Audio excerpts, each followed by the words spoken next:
Hello everyone, Poohead189 here, and today I'm going to bring you some more Warhammer lore. Now, it's going to be a bit different today. Today I'm going to be talking about the new video game Vermintide 2. It's a wonderful game. If you have not played it, I highly recommend it, but today I'm just going to give you the lore on the characters. Their backgrounds, their motivations, certain little information that is available to us. But I want to make it clear I'm not talking about any gameplay today. Okay, so first off, Victor Saltzpyre, who is the resident witch hunter. He is a ruthless and eccentric witch hunter. He would have been promoted long ago to witch hunter captain if not for his obsession with the Skaven and the crazy notion that he believes the goodly races should work together.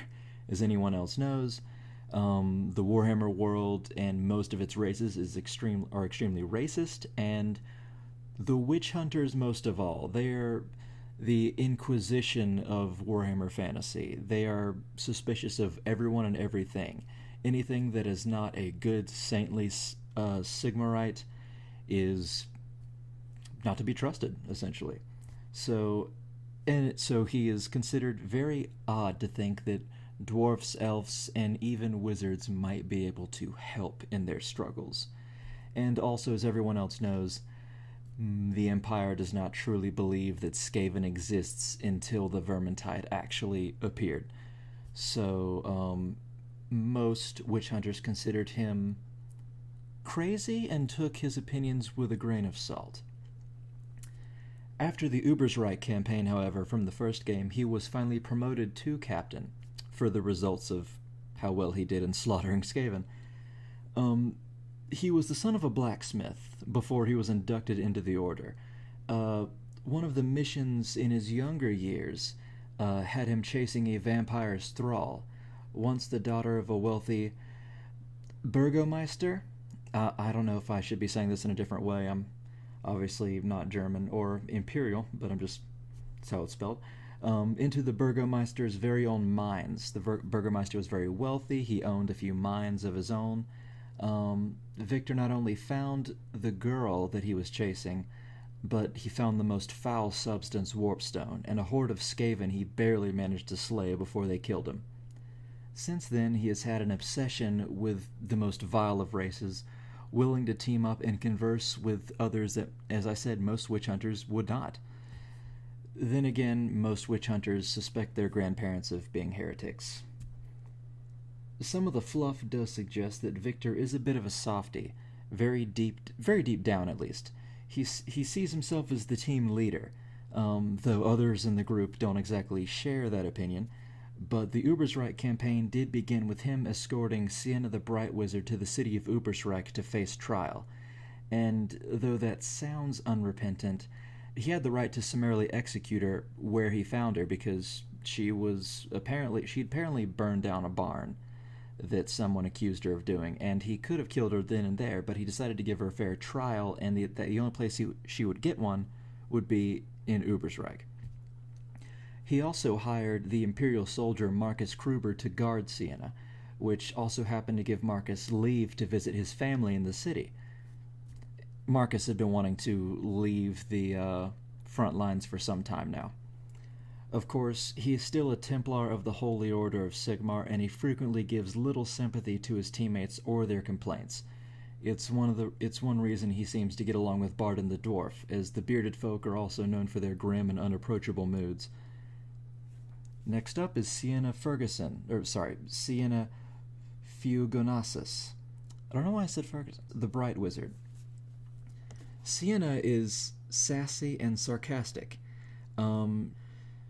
She is hailing from Astalia and began traveling the Empire when she was very young, as rumors began to spread across her village of her witchery, and her parents feared for her safety. She eventually made it to Altdorf due to the aid of a Grey Wizard, though he had a treacherous nature and she grew to distrust him. You don't give much more information than that, but apparently she found him to be very poor company. Sienna found she was very talented in the Bright Path, or the Path of Fire, though she lacked the patience and conviction of any scholarly pursuits. Her competitive nature and her burgeoning magical addiction caused more problems than she could afford to make, and soon she fled the capital before she was driven out, traveling across the breadth of the old world to sate her desire for more flame. She was accused of burning down a farm and killing a burgomeister's son, and was captured by the witch hunter Victor Saltzpyre, who decided to escort her to the town of Ubersreich under the watch of Markus Kruber, the imperial soldier. Once the Skaven attacked, Victor began to soften to her once she managed to burn down a couple hundred of the vermin, and though she is technically still under his escort, she is given free rein to use all of her powers to aid in their struggles. She tends to have a kinship with Carillion the elf, for their love of magic or their love of the natural world, and she loves flirting with Victor and Markus. It's somewhat charming and entertaining when she does it with Markus, but with Victor, it's simply to annoy him. Now on to BARDINE COREKSSON. Everyone who watches my videos knows I love dwarves. BARDINE COREKSSON is the dwarf of the party and the heavy hitter. Dwarfs are shorter and stockier than the other races of the old world, but heavier, stronger, and undeniably tougher. BARDINE is no exception. A ranger of the Karak Norn within the Grey Mountains. It's the range of mountains that separate Bretonnia and the Empire. He is a dwarf ranger, and rangers are known for being eccentric among the dwarf folk, because they actually don't mind living on the surface. An insane proposition to most dwarves, actually, but that gives him some experience among the surface world most dwarfs don't have, even the soldiers and merchants who operate above ground. One day, as BARDINE traveled between his hold and Karak Ziflin, BARDINE found a mine shaft he had never seen before, which is weird because he'd traveled the path hundreds of times. He knew the mountains better than most. Delving inside the shaft, he found a curious scene. 4 dead dwarfs and the remnants of a parchment BARDINE put together. To his amazement, the map was an ancient pathway to the lost hold of Karak Zorn, the mountain hold at the very southern tip of the World's Edge Mountains. That had been lost for ages. Most people believe that Karak Zorn had been destroyed by demons, but no one is actually quite sure. Unfortunately, much of the map was written in code and riddle speak. He needed other people to help translate it. He went to every hold he could, looking for any support he could find, but he was met with scoff and disbelief. It was not until he received word that a group of dwarfs near the town of Ubersreich who sold antiques, reputedly in possession of a tome that could help decipher the map. Of course, his plans were halted when the Vermintide began and the end times kicked off. And he joined forces with the vagabond group of manlings, a bright wizard, and even an elder in order to survive.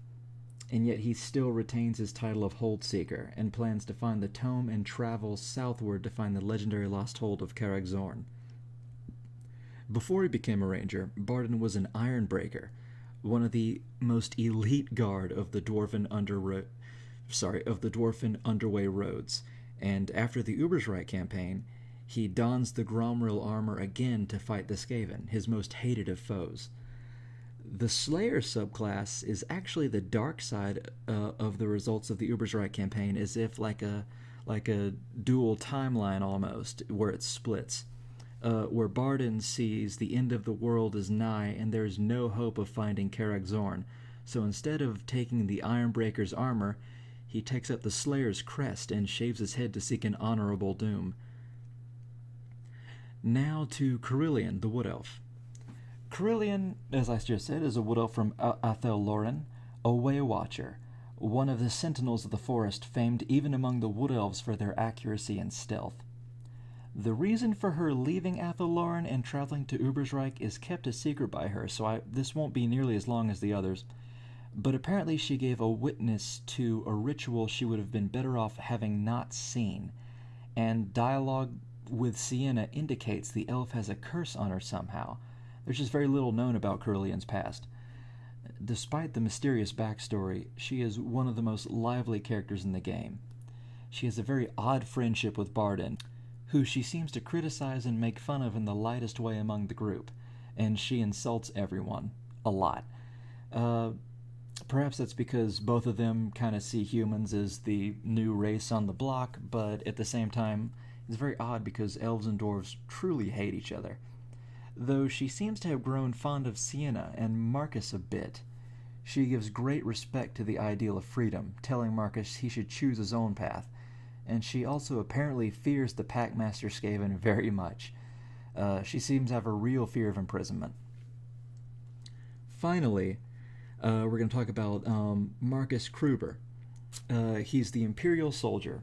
Originally from Grunberg in Reichland, he joined their militia and quickly rose through the ranks. A schism caused by inept leadership above his station caused him to be transferred to the battlefields of Ostland, far in the north, where he was tasked to train and lead a group of tough Imperial swordsmen on the front lines. He was quite good at it. He trained the 8th Ostland swordsmen to perfection using his experience and natural charisma. They fought ravaging greenskins, marauding beastmen, and northern berserkers during his time. Unfortunately, the next enemy would prove to be his last on campaign. The undead attacked Ostland, and he and the 8th managed to hold the line along their side of the battlefield, even carving a bloody swath and nearly routing the zombies and skeletons that assailed them, which is no mean feat because they don't really have morale to break. But the necromancer leading the assault saw their effectiveness and decided to put an end to it, casting a dark spell that ripped apart their bodies and sucked out their souls. One trooper selflessly knocked Markus out of the way, only for himself to get consumed by the foul magics. The Empire still won the day, but Markus had lost his troops and his will to fight. He was denied leave, however. If not for Victor Saltzpyre ordering him to guard Sienna the Bright Wizard, he would have likely fought until his death. Some of the fluff also reveals he made himself a home in Ostland enough to have even started a family, and he wants nothing more than to leave the soldier's life and take up farming to live with them. Until the Skaven invaded, of course, something that threw Markus off balance because he had never even knew Skaven existed to begin with, as Imperial propaganda perpetrates. Markus is the largest member of the Companions, taller than most of them, taller than all of them, and nearly as broad as BARDINE. Yet he's also the nicest, usually being the mediator between arguments and disputes. He knows how to lead a unit, and though Victor commands the authority and outranks him as far as Imperial law is concerned, the group is often held together due to Markus. He even does his best to curb his own prejudices against wizards for Sienna's sake, though it's often hard. As for his prowess, it's easier for people to underestimate him, being a mere human soldier among wizards, the Eldar races, and witch hunters. Yet he's one of the hardest hitters of the group, and his experience on the battlefield is nothing to shake a stick at. Well, it was a relatively short video, but I'm going to have some more videos soon, so stay tuned and have a good day.